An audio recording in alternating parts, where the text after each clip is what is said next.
already. Thanks much for that. 7:46 right now.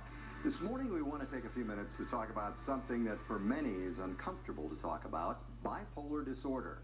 It is a mental illness that affects at least 1 in 70 people, maybe 75,000 people in the Denver metro area. And it may be one of the most misunderstood medical conditions we have.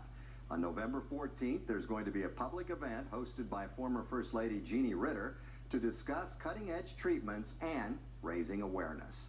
Joining us now to talk more about it are Matt Vogel, who has bipolar disorder, and Dr. Alicia Bross, who is the former director of Sutherland Bipolar Center and is a clinical psychologist. Thank you guys for coming in. Thanks for having us. Appreciate it. So when people hear bipolar, people that don't understand it think, oh my gosh, this is crazy people acting crazy.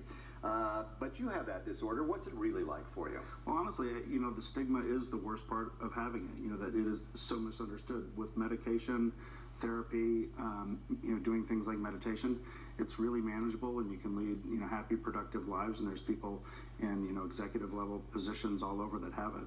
Yeah. What was your reaction when you're diagnosed?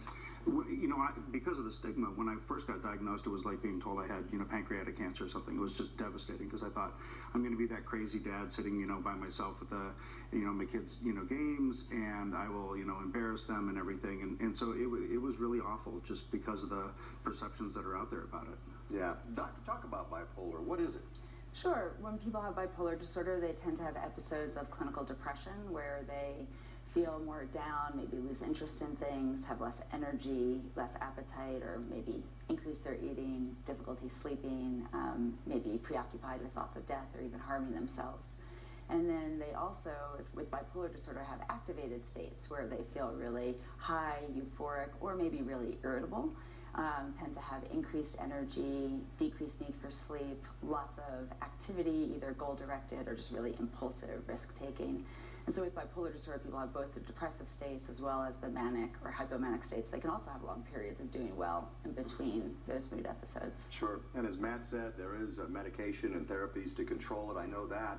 But how do you know if, people have trouble sleeping all the time, things like that. Yeah. How do you know if you really are suffering from mental illness, or you're just one of these people that's having some issues? I think the really important thing is looking for a cluster of those symptoms I just mentioned, as opposed to just one symptom or a bunch of those symptoms spread out over time. So you really want those symptoms clustered together, and for it to be really a distinct change from what you think of as your normal self.